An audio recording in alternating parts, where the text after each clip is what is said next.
मौजूद हूँ वाघा बॉर्डर के जीरो लाइन पे, जहाँ पे गेट के उस पार हिंदुस्तान है और गेट के इस पार जहाँ पे खड़ा हूँ वो हमारा प्यारा पाकिस्तान यहाँ पे आता है। पहले आप वाघा बॉर्डर पे जब परेड देखने आते थे तो आप जिन रास्तों से गुजर के आते थे वहाँ पे अब पूरे एक साल के दौरान ऐसी अपग्रेडेशन हो चुकी है जिसको देख के आपका वाघा बॉर्डर पे आने का मज़ा दुबाला हो जाएगा। आए आपको लेके चलते हैं वाघा बॉर्डर की तरफ। इस परेड की साइड की तरफ आप जब आते हैं तो कहाँ से होके आते हैं और अपग्रेडेशन में क्या क्या पाकिस्तानी अवाम के लिए सहूलतें दी गई हैं, आए आपको दिखाते हैं।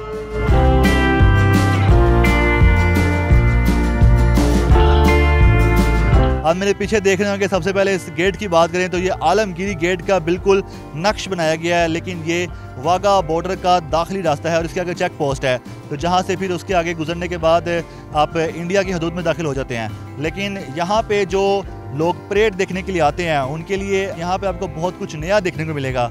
वाघा बॉर्डर को कैसा बना दिया गया है, आए आपको सारा दिखाते हैं।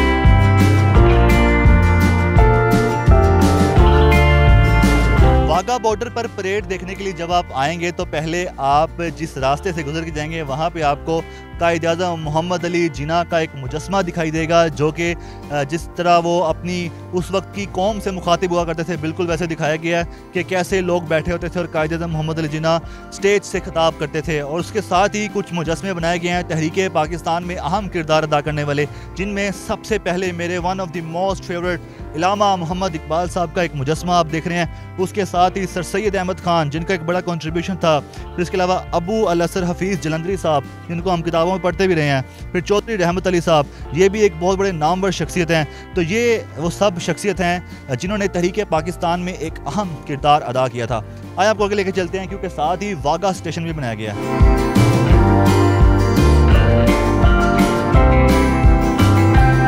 14 अगस्त 1947 को जब पाकिस्तान मार्ज़े वजूद में आया तो भारतीय पंजाब से या भारतीय इलाकों से किस तरह से मुसलमान अपने नए मुल्क इस्लामी जमहूरिया पाकिस्तान में लुटे फुटे पहुँचे, उसकी मंजर कशी करने के लिए आप ये देख सकते हैं एक ट्रेन यहाँ पे खड़ी की गई है जिसके ऊपर वो सारे मुजस्मे हैं और मंजर कशी की जा रही है। किस तरह लोग अपने जूते, नंगे पाँव, जो कपड़े हाथ आए, शलवार कमीज़, शलवार शर्ट, संदूक, जो चीज़ें हाथ आई हैं वो सब लेकर पहुँचे और किस तरह से पाकिस्तान में दाखिल हुए। यहाँ पर उसके हवाले से एक वाघा स्टेशन भी बनाया गया और एक मंजर कशी की गई है कि उस वक्त क्या हालात होंगे कि जब 14 अगस्त 1947 को पाकिस्तान मार्ज़े वजूद में आया था तो जो मुसलमान थे जो पाकिस्तान का हिस्सा बनना चाहते थे वो किस तरह पहुँचे।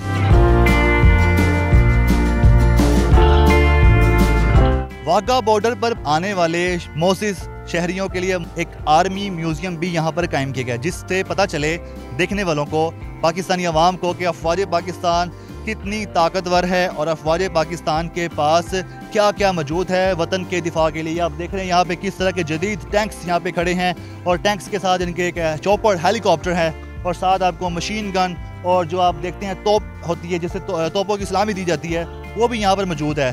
तो जब पाकिस्तानी शहरी, पाकिस्तानी अवाम ज़ीरो लाइन पे वाघा बॉर्डर पे परेड देखने आएगी तो अपने मुल्क और अपनी अफवाज के हवाले से भी जानेगी कि अफवाज पाकिस्तान जो है कितनी मजबूत है।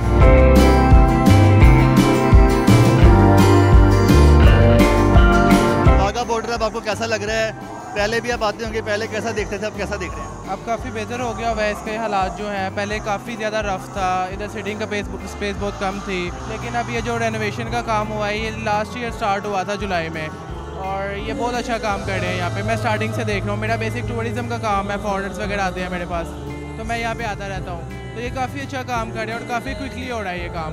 और उसके अलावा पार्किंग स्पेस बहुत अच्छी हो गई है, पहले काफ़ी बाहर आपको गाड़ी लगानी पड़ती थी, अब आप अंदर आके पार्क कर सकते हैं। और बाकी टूरिस्ट भी जो हैं वो भी अच्छा रिस्पांस दे रहे हैं अब इसका।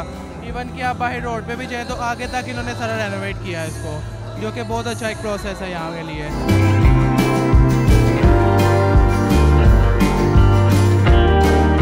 What do you think about the Wagah border? How you look like as compared to India? Oh, well, I can't compare actually. So basically this is my first time. So it's a quiet experience that I've been into the border, that having like this kind of ceremony. May I sit here? Yeah, sure. Okay, can you tell me please your name and where you're from? I'm Yogi from Indonesia. And it's your first visit in Pakistan? Yeah, this is my first time in Pakistan. What do you think Where is crowd is very excited at the Indian side and the Pakistan side. Which one is the excited?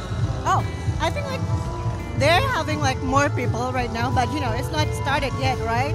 Which side is looking more beautiful? At the other side, at this side. Both have different things, so they have their own things. Have you experienced by sitting there? No. Would you like to sit there? Cross the border? No? No, I've been to India before, so I think like this one I prefer to sit here to experience this side.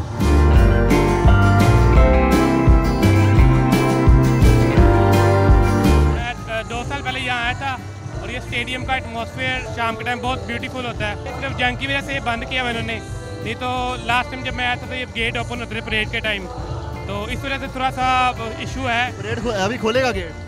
नहीं, gate नहीं खुलता अभी, gate अभी बंद है जंग की वजह से, जंग के बाद बंद है गेट इस वजह से, नहीं तो एटमॉस्फेयर बड़ा ब्यूटीफुल हो जाता है।